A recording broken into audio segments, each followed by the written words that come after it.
Celebrating 50 years. Majestic Jewelers. താനൂരിനെ ആവേശത്തിലാക്കി Pinarayi വിജയന്റെ താനൂർ സന്ദർശനം. താനൂർ മണ്ഡലം ഇടതു സ്വതന്ത്ര സ്ഥാനാർത്ഥി വി അബ്ദുറഹ്മാന്റെ തെരഞ്ഞെടുപ്പ് പ്രചരണത്തിന്റെ ഭാഗമായിട്ടായിരുന്നു പിണറായി താനൂരിലെത്തിയത്. ജനങ്ങൾ ഇടതുപക്ഷത്തിന്റെ തുടർഭരണം തീരുമാനിച്ചു കഴിഞ്ഞെന്നും മുഖ്യമന്ത്രി പിണറായി വിജയൻ പറഞ്ഞു. ഇത്തവണ നേരത്തെ തന്നെ ജനം ആ തീരുമാനത്തിൽ എത്തിയിട്ടുണ്ടെന്നും അദ്ദേഹം കൂട്ടിച്ചേർത്തു. ഇതാ നമ്മുടെ കേരളത്തിന്റെ ക്യാപ്റ്റൻ, മലയാളികളാകെ ഒന്നിച്ചൊന്നായി അവരുടെ നെഞ്ചിലേറ്റുവാങ്ങി നമ്മുടെ പ്രിയങ്കരനായ സഖാവ് പിണറായി വിജയൻ സഖാവ് ഇതാ നമ്മുടെ വേദിയിലേക്ക് കടന്നു വരികയാണ്. ഞാനിത് വാക്കുകൾ ഉപസംഹരിക്കുകയാണ്.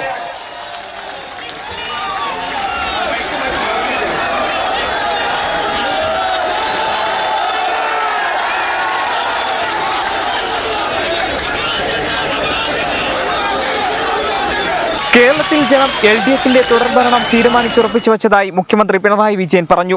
അത്തരത്തിലുള്ള പ്രതികരണങ്ങളാണ് ജനങ്ങളുടെ ഭാഗത്തു നിന്ന് കാണാനാകുന്നതെന്നും മുഖ്യമന്ത്രി കൂട്ടിച്ചേർത്തു. താനൂരിൽ LDF സ്ഥാനാർത്ഥി വി അബ്ദുറഹ്മാന്റെ തെരഞ്ഞെടുപ്പ് കൺവെൻഷൻ ഉദ്ഘാടനം ചെയ്ത് സംസാരിക്കുകയായിരുന്നു മുഖ്യമന്ത്രി. തെരഞ്ഞെടുപ്പില് സാധാരണ തെരഞ്ഞെടുപ്പ് പ്രവർത്തനത്തിന് ഒരു ഘട്ടമൊക്കെ കഴിഞ്ഞാൽ അതിന്റെ ഭാഗമായാണ് ആളുകൾ വാശിയോടെയൊക്കെ രംഗത്തിറങ്ങി. ഇതിപ്പോ തുടക്കത്തിൽ തന്നെ തുടക്കുകയായിട്ടുണ്ട്. തുടക്കത്തിൽ തന്നെ ഞങ്ങൾ കാര്യങ്ങൾ തീരുമാനിച്ചിരിക്കുന്നുള്ള മട്ടിലാണ് ജനങ്ങളാകെ ഇറങ്ങിയിട്ടുള്ളത്.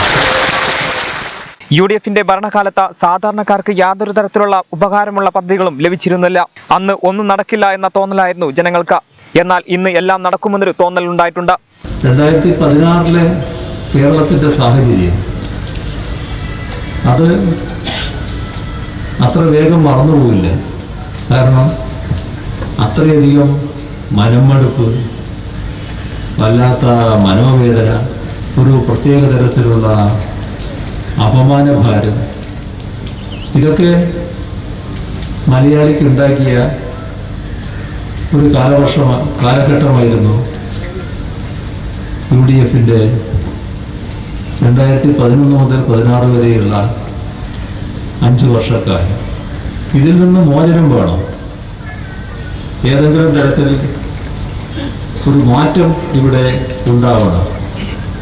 ഇതാണ് ജനങ്ങൾ പൊതുവിൽ ആഗ്രഹിച്ചത്. ആ മാറ്റം കേരളത്തിൻ്റെ യശസ് തിരിച്ചു പിടിക്കലാവണം. നമ്മുടെ നാടിൻ്റെ മുരടിപ്പ് മാറ്റുന്നതാവണം. കാലാനുസൃതമായ വികസനം ഈ നാട്ടിലും ഉണ്ടാവണം. ഇവിടെ ഒന്നും നടക്കില്ല എന്നതിന് എല്ലാം നടക്കും എന്ന അന്തരീക്ഷം ഉണ്ടാക്കണം. ഇതൊക്കെയാണ് ജനങ്ങൾ ആഗ്രഹിച്ചത്.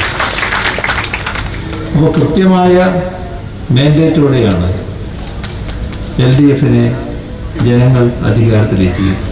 ഇന്ത്യയിൽ അഴിമതി ഏറ്റവും കുറവുള്ള സംസ്ഥാനമായി കേരളം മാറിക്കഴിഞ്ഞു. അതുകൊണ്ട് തന്നെ കേരളത്തിലേക്ക് പുറത്തുനിന്ന് വൻതോതിലുള്ള നിക്ഷേപങ്ങളാണ് വന്നുകൊണ്ടിരിക്കുന്നത്. പൊതുവിദ്യാലയങ്ങൾ ഹൈടെക് ആയത് LDF സർക്കാരിന്റെ കാലത്താണ്. കേരളത്തെ ഉന്നത വിദ്യാഭ്യാസ ഹബ്ബായി മാറ്റുമെന്നും പുറത്തുനിന്നുള്ള വിദ്യാർത്ഥികൾ കേരളത്തിൽ വന്ന് പഠിക്കേണ്ട സാഹചര്യം ഉണ്ടാക്കുമെന്നും മുഖ്യമന്ത്രി പറഞ്ഞു.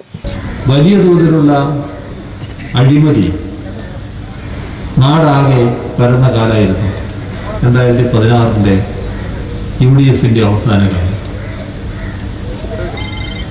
ലോകത്താകെ ജീവിക്കുന്ന മലയാളികൾക്കും അപമാനം തോന്നുമാറുള്ള അഴിമതി കഥകൾ. ഏതായാലും അതിനും മാറ്റം വന്നു. കുറച്ച് നാൾ കഴിയുമ്പോഴേക്ക് തന്നെ അഴിമതി ഇല്ലാത്ത സംസ്ഥാനമായി കേരളം മാറി. ഇന്ത്യ രാജ്യം എടുത്ത കണക്കിൽ അവർ പറഞ്ഞു സംസ്ഥാനങ്ങളെ താരതമ്യപ്പെടുത്തുകയാണ്. അഴിമതി ഏറ്റവും കുറഞ്ഞ സംസ്ഥാനം കേരളം എന്നാണ് സാക്ഷ്യപ്പെടുത്തുന്നത്. ആരോഗ്യരംഗത്തും കേരളം ലോകത്തിന് മാതൃകയാണ്. ഏത് മഹാമാരിയും നേരിടാൻ കേരളം സജ്ജരാണെന്നും മുഖ്യമന്ത്രി കൂട്ടിച്ചേർത്തു. താനൂരിലെ മുസ്ലിം ലീഗ് തകർത്തുകൊണ്ട് അബ്ദുറഹ്മാൻ കഴിഞ്ഞ തവണ താനൂരിലെ ജനപ്രതിനിധിയായി നിയമസഭയിൽ ഉണ്ടായിരുന്നു. ഇത്തവണയും വലിയ വിജയം നേടിക്കൊടുക്കുമെന്ന സന്ദേശമാണ് പൊതുസമ്മേളനത്തിലെ ജനപങ്കാളിത്തമെന്നും മുഖ്യമന്ത്രി പറഞ്ഞു.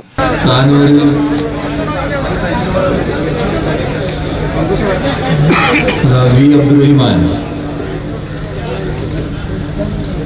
ലീഗിൻ്റെ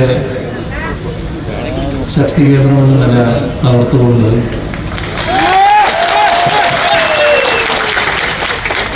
കഴിഞ്ഞ കാലത്ത് നിയമസഭാ സാമാജികനായി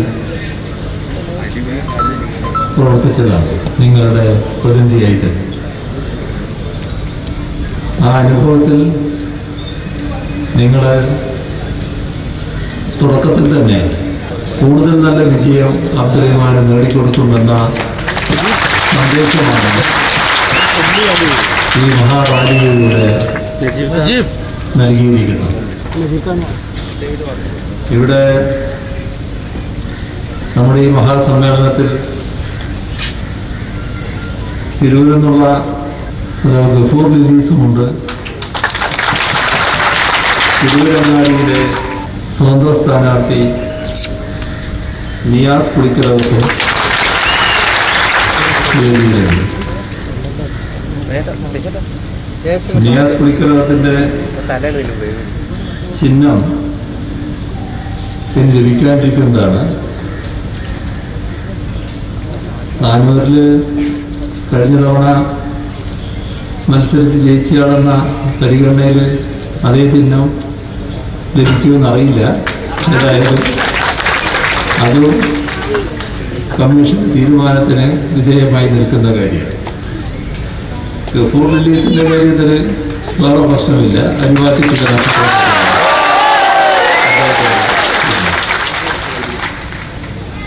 ഈ എല്ലാവരും ഇത്തവണ നമ്മുടെ നിയമസഭയിൽ അബ്ദുറഹ്മാനോടൊപ്പം തിരൂരിൽ നിന്നും തിരൂരങ്ങാടിയിൽ നിന്നും ആളുകൾ വരും എന്നതാണ് ഉയർന്നു വന്നിട്ടുള്ള സാഹചര്യം. സമ്മേളനത്തിൽ താനൂർ നിയോജകമണ്ഡലം LDF സ്ഥാനാർത്ഥി വി അബ്ദുറഹ്മാൻ, തിരൂരങ്ങാടി നിയോജകമണ്ഡലം LDF സ്ഥാനാർത്ഥി നിയാസ് പുളിക്കലത്ത്, തിരൂരിലെ LDF സ്ഥാനാർത്ഥി ഗഫൂർ പി ലില്ലീസ്, CPM ജില്ലാ സെക്രട്ടേറിയറ്റ് അംഗം E ജയൻ, ഉസ്മാൻ ഹാജി തുടങ്ങിയവർ പങ്കെടുത്തു.